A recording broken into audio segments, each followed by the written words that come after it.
বাংলাদেশের ভারত নির্ভরতা কি কমেছে? হাসিনা ইউনূস হয়ে তারেক রহমান, ভারত থেকে পণ্য আমদানি করছে বাংলাদেশ সরকার।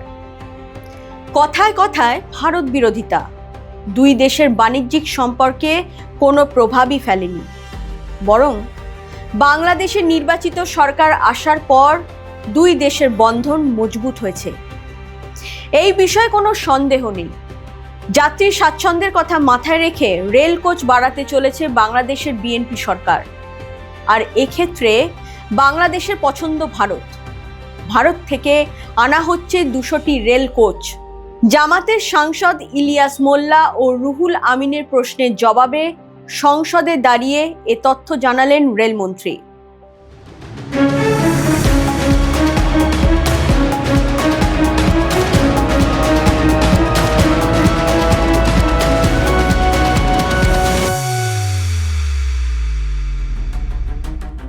সংস্কৃতে একটা প্রবাদ আছে, মুখে ন মানিতং জগৎ, যার বাংলা অর্থ মুখে বড় বড় কথা বলা যায়, কিন্তু কাজের বেলায় অষ্টরম্ভা। বাংলাদেশের সরকারি ভূমিকা নিয়ে আমরা সমালোচনা করছি না, আমরা তাদের কথা বলছি যারা কথায় কথায় ভারতের ভূত দেখেন, ভারতের পণ্য বয়কট করতে বলেন, যারা বিদ্বেষের বীজটাকে এইভাবে গেঁথে দিতে চায় ভারত বাংলাদেশকে পণ্য বিক্রি না করলে খেতে পাবে না। বাণিজ্যিক সম্পর্কে ক্রেতা আর বিক্রেতাই প্রধান। সেখানে একজনের রয়েছে চাহিদা আর অপরজন যোগানদার। 2024 সালে তৎকালীন আওয়ামী লীগ সরকারের সময় ভারতের রাষ্ট্রায়ত্ত rail India technical and economic সার্ভিসের সঙ্গে 915 কোটি রুপি চুক্তি করে বাংলাদেশ সরকার। ইউরোপিয়ান ইনভেস্টমেন্ট ব্যাংকের অর্থায়নে চলতি বছর থেকেই বাংলাদেশ রেলওয়ে ব্রডগেজ কোচ পেতে শুরু করবে। এরই মাঝে হাসিনা সরকারে উৎখাত হয়েছে। বাংলাদেশে এখন নির্বাচিত বিএনপি সরকার। মাঝে কিছুদিন অস্থায়ীভাবে দেশের দায়িত্ব সামলেছে ইউনূস সরকার। হাসিনার পর দেশে দুটি সরকার এসেছে, একটা নির্বাচিত, অপরটি অন্তর্বর্তী। চুক্তি বাতিল করেনি কেউ। বর্তমানে ভারতের পাঞ্জাবের কাপুরখানা রেল কারখানায় কোচগুলি নির্মাণের কাজ চলছে। জানা যাচ্ছে খুব শীঘ্রই নাকি 20টি রেল কোচ পেতে চলেছে বাংলাদেশ। এর আগে একই চুক্তির আওতায় বাংলাদেশ রেলওয়েকে 120টি ব্রডগেজ এলএইচবি যাত্রীবাহী কোচ, 36টি ব্রডগেজ লোকোমোটিভ কোচ এবং 10টি মিটার গেজ লোকোমোটিভ সরবরাহ করা হয়েছিল। রাইটস ভারতের রেল মন্ত্রণালয়ের অধীন একটি রাষ্ট্রায়ত্ত সংস্থা। সংস্থাটি রেল, মহাসড়ক, বিমানবন্দর ও নগর পরিবহন অবকাঠামো উন্নয়ন এবং ভারতীয় রেলের রোলিং স্টক রপ্তানির কাজ পরিচালনা করে থাকে। ভারত থেকে 200 ব্রডগেজ কোচ আসার পর রেলের নতুন রুট চালু হবে বলে জানিয়েছেন রেলমন্ত্রী শেখ রবিউল আলম। একদিকে যেমন যাত্রীর স্বাচ্ছন্দ্য বাড়ানো হচ্ছে, অন্যদিকে বাংলাদেশের রেল লাইন প্রসার ঘটানো হচ্ছে। বাংলাদেশের রেল লাইন সম্প্রসারণে গুরুত্বপূর্ণ সহযোগী হয়ে উঠছে ভারত। বর্তমানে বাংলাদেশে মোট 3428.09 কিলোমিটার রেলপথ রয়েছে, যার মধ্যে 1591.43 kilometre metre gauge, 1066.60 kilometre broad gauge ও 770.06 kilometre dual gauge rail line রয়েছে। ইউনূস আমলে দুই দেশের মধ্যে যে সম্পর্কের অবনতি ঘটেছিল তাতে ভুক্তভোগী ভারত বাংলাদেশ উভয়। দুই দেশের মধ্যে রেল চলাচল বন্ধ হয়ে যাওয়ায় সমস্যায় পড়েছিলেন দুই পারের হাজার হাজার মানুষ। 2008 সালে চালু হয় কলকাতা ঢাকা মৈত্রী এক্সপ্রেস। 2024 জুলাই আন্দোলনের আফটার এফেক্ট হিসেবে বন্ধ হয়ে যায় মৈত্রী এক্সপ্রেস।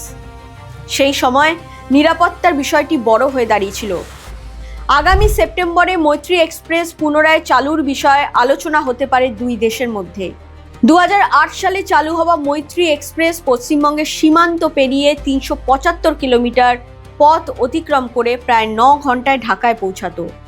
তবে 2024 সালে বাংলাদেশের রাজনৈতিক টানাপোড়েনে ট্রেনটি চলাচল স্থগিত করা হয়। চলতি মাসেই ঢাকা থেকে আর্জি এসেছে মৈত্রী এক্সপ্রেস চালু করার। ঢাকা থেকে চিঠি আসতেই ভারতের স্বরাষ্ট্র বিদেশ মন্ত্রক তৎপর হয়ে উঠেছে। ইতিমধ্যেই পূর্ব রেলকে চিঠি দিয়ে প্রস্তুত থাকার নির্দেশ দেওয়া হয়েছে বলে সূত্রের খবর। দ্রুত দুই দেশের মধ্যে রেল যোগাযোগ উন্নয়নের সম্ভাবনা দেখা দিয়েছে।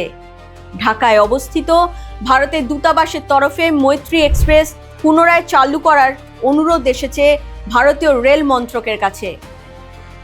বাংলাদেশ সরকার রেল উপদেষ্টা ও কাউন্সিলরের দফতরের মাধ্যমে অনুরোধটি করেছে ঢাকার ভারতীয় দূতাবাস। পূর্বসূচি মেনে সপ্তাহে 5 দিন ভারত বাংলাদেশের মধ্যে যাত্রীবাহী এই ট্রেনটি আবার চালু করার বিষয় নিয়ে ভাবনা চিন্তা চলছে। চিঠিতে জানানো হয়েছে 2024 সালের 19 জুলাই থেকে মৈত্রী এক্সপ্রেস বন্ধ হয়ে রয়েছে। সূত্রের খবর, বাংলাদেশের তারেক রহমানের সরকারের আমলে পরিস্থিতি যেহেতু আগের তুলনায় অনেকটাই উন্নতি হয়েছে, তাই ভারতের রেল মন্ত্রক এবং বিদেশ মন্ত্রক একই সঙ্গে স্বরাষ্ট্র মন্ত্রক বিষয়টি নিয়ে ভাবনা চিন্তা শুরু করেছে। শুধু মৈত্রী এক্সপ্রেস নয়, ভারত বাংলাদেশের মধ্যে বন্ধ মিতালি এক্সপ্রেস, বন্ধন এক্সপ্রেস। পশ্চিমবঙ্গের নিউ জলপাইগুড়ি এবং বাংলাদেশের রাজধানী ঢাকার মাঝে চলাচল করা মিতালি এক্সপ্রেস চালুর কাজ চলছে। ভারতীয় রেল মন্ত্রণালয় এই বিষয়ে শিগগিরই সিদ্ধান্ত নেবে বলে জানা গিয়েছে। ভারত বাংলাদেশের মধ্যে সৌহার্দ্যপূর্ণ সম্পর্ক এবং পর্যটকদের সুবিধার্থে এই আন্তর্জাতিক ট্রেনটি চালু করা হয়েছিল, কিন্তু বিগত কিছু সময়ে বিভিন্ন প্রযুক্তিগত কারণ, ট্র্যাক সংস্কারের কাজ এবং দুই দেশের আভ্যন্তরীণ কিছু সিদ্ধান্তের কারণে এই ট্রেন চলাচল সাময়িকভাবে বন্ধ হয়ে যায়। ফলে ভারত ও বাংলাদেশ উভয় প্রান্তের সাধারণ মানুষ, বিশেষ করে যারা চিকিৎসার জন্য কলকাতায় আসেন বা যারা বাংলাদেশে আত্মীয় স্বজনের বাড়ি বেড়াতে যান, তারা চরম সমস্যায় পড়েছিলেন। ভারত বাংলাদেশ দুই দেশের গণমাধ্যমেই খবরটি প্রকাশিত হয়েছে। বাংলাদেশের রাষ্ট্রদূত হিসেবে দীনেশ ত্রিবেদী নিযুক্ত হওয়ার পর দুই দেশের সম্পর্ক উন্নত হবে বলে আশা করা হয়েছিল, কারণ ভারত বাংলাদেশের অনেক সমস্যা রাজনৈতিক, কেবল কূটনীতি দিয়ে তাকে মোকাবিলা করা সম্ভব নয়। বাংলাদেশে নিযুক্ত ভারতীয় রাষ্ট্রদূত হিসেবে এমন একজন মানুষের প্রয়োজন ছিল যিনি দুপারের সম্পর্কের সমীকরণটা বোঝেন, আবার রাজনীতিটার বাধ্যবাধকতার উপলব্ধিও করতে সক্ষম। দীনেশ ত্রিবেদী রাষ্ট্রদূত হিসেবে দায়িত্ব গ্রহণের পর ভারত বাংলাদেশ ভিসা সমস্যা মিটেছে। দুই দেশের মধ্যে পুনরায় রেল যোগাযোগের চেষ্টা শুরু হয়েছে। ভারত বাংলাদেশের সম্পর্ক ভালোর দিকে এগোচ্ছে। জুলাই গণহত্যা, সংখ্যালঘু নিধন, লাগাতার ভারত বিরোধিতার পরেও বাংলাদেশের আবেদনে ও বাংলাদেশের সাধারণ মানুষের কথা মাথায় রেখে ইতিবাচক সাড়া দিচ্ছে ভারত। বাংলাদেশও হয়তো টের পাচ্ছে ভারতের মতো প্রতিবেশীর সঙ্গে সম্পর্ক খারাপ রাখাটা খুব একটা বুদ্ধিমানের কাজ নয়। এরকম আরও খবর পেতে নজর রাখুন জিও পালস টিভিতে।